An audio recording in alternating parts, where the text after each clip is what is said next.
Ikoperative 15 zo muri komine ya Mutaho rizo zaronkejwe kuri wa kane igenekerezo rya 24 Gitugutu 2024 ibikoresho bigizwe n'imashini 3 zo gutonora umuceri, imashini 4 zihura ubududu n'ibindi binyantete, ibikoresho bikoreshwa mu itunganywa ry'imishatsi y'abakenyezi salon de coiffure n'ivyo bijana, ibikoresho by'urudandazwa bigizwe n'amabati 400 n'imifuko y'isima 100, imashini zo gushona zo mu bwoko butandukanye hamwe n'ibitambara n'ibitenge, ibikoresho vyo gukora imikate hamwe n'ifarine bifise agaciro k'amafaranga imiliyoni 205 n'ibihumbi 874. Iyo mfashanyo yatanzwe n'Ishengero FECABU rishigikiwe n'ishirahamwe Tia Foundi bitewe mu mugambi waryo muri kirikibano. Nkuko vyashikirijwe na mustanteri wa komine Mutaho Melchiade Nihora imbere mu ijambo ryiwe ry'ikaze, Ishengero FECABU riza mu bambere mu bafasha mu bikorwa vy'iterambere muri iyo komine ya Mutaho, ndetse aranashima ukuntu bakorana neza kuko basanzwe bashigikira no mu bindi bikorwa vy'iterambere ry'abene gihugu. Userukira Ishengero FECABU ku rwego rw'igihugu Revera Pasiteri Bazishaka Juvenale yamenyesheje ko bariko bashigikira ibiri mu imbonokazoza ya Leta yuko Burundi co bari igihugu cifashe mu mwaka wa 2040 kikaba igihugu giteye imbere mu mwaka wa 2060, abarundi bose bahamagarirwa kugwiza umwimbu. Ishengero FECABU rero ngo rirangwa n'umuvukano no gufatana mu nda, nico gituma rero ryaje gushigikira no guherekeza abene gihugu biciye mu kubaronsa ivyo bikoresho bizobafasha kuzamura umwimbu n'amikoro biciye mu gukoranira mu makoperative. Uretse ivyo ngo iryo shengero rya FECABU risanzwe rirangura n'iyindi migambi mu bice bitandukanye vy'igihugu. Ku bwa Revera Pasiteri Bazishaka Juvenale, intumbero ishengero rya FECABU rifise niyo gukwiza ubutumwa bwiza bwa Kristo badasize inyuma ivy'iterambere kugira ngo ikiremwa muntu coroherwe mu vy'impwemu no mu vyerekeye umubiri. Yasavye abaronkejwe ivyo bikoresho kubibungabunga kugira ngo bizobafashe gutera imbere.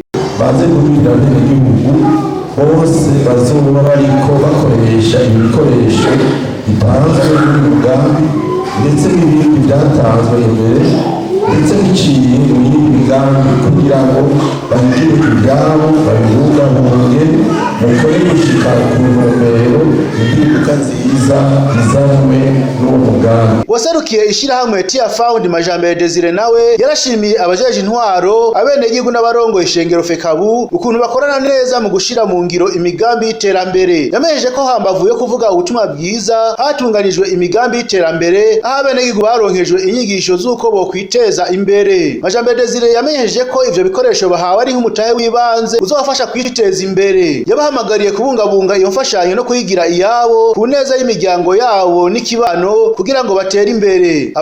Turabasaba yuko yifashanyo nuko mufise amakomite yuko mungabunga amakoperative yanyu, aya makomite muze mungabunga ibikoresho tubahaye kubwo muhora mungabunga ingurane mukuye muri microfinance mukuye muri banki. Murazi yuko mwaba muyibungabunga mukanasubiza amafaranga. Ivyo twumve yuko ari abantu bashwanye bapfuye izifashanyo FECABU na Tia Foundi. Abajeje intwaro nabo yabasavye kurikiranira hafi ivyo bikoresho kugira mu gihe bikoreshejwe nabi babibake gutyo bihabwe ababishoboye. Mustanteri afise uburenganzira kwibaka akabiha abandi.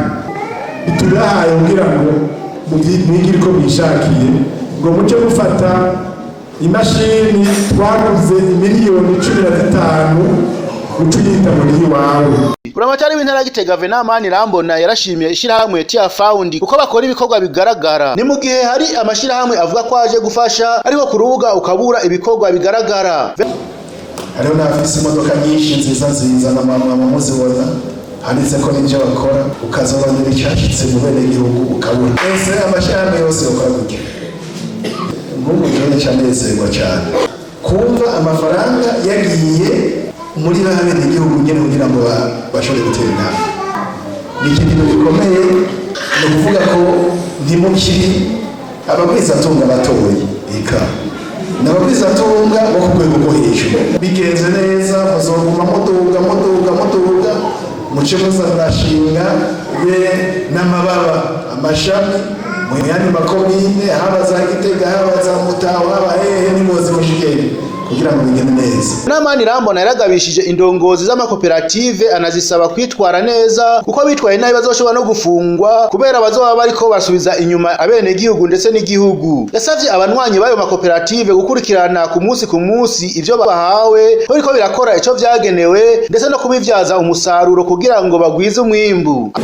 Mukanure rero mukono mukavyitwaramo nabi muzofungwa kubera muzoba muriko murasubiza inyuma abo murongoye ariko musubiza inyuma kandi n'igihugu.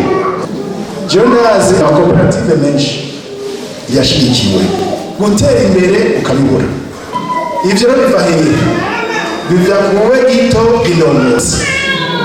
Indongozi babonye nayo mabataje bakabona nk'ivyo bikoresho bije bagaca bagira ati turaza gutangura gukamisha rero. Abo nibo badusubiza inyuma. Baronkejwe ivyo bikoresho nabo barakengurutse ku bwiyongabire bahawe banamenyesha ko bagiye gutera imbere gusumba kuko baronkejwe ibikoresho bikwiye kandi bigezweho. Sinoreka gukenguruka ndaje aho twavuye kuko twari dufise koperative twaziganya tukagurana na mugabo nitwaye bwashike ku ntambuko yuko turonka ibikoresho biciye miliyoni. Aka nakarusho kanini nyakuko twaziganya tukagurana na mugabo ntiharimo ibikoresho bikoresha biboneka nk'uko baduhaye inzu. Imfashanyo tuyakiriye neza cyane kuko twose ibiza kutwungana mu mugambi wacu wo kwiteza imbere. Turavye aho twari turi naho tugiye gushika nk'inyuma y'imyaka 2 canke 3 tuba tugeze ahantu heza cyane. Bahamagarira abatarashobora kuja mu makoperative kuza amakoperative kugira ngo batere imbere hamwe kuko abantu iyo bari hamwe batera imbere n'ingoga. Rero mpamagarira abandi bataraza muri koperative kugira nabo baze tuje hamwe kugira dukorere hamwe turi benshi. Koperative nayo irakomera n'imitahe ishiba binini. Hamwe twese birashoboka kuko uri umuntu umwe niworonka umuntu aza gufata mu mugongo nk'uko baje kudufata mu mugongo muri koperative. Abantu bari hamwe baraterana ivyiyumviro. Ndizera neza yuko koperative yacu igiye guteza imbere iherero ikibano, umba, komine n'igihugu.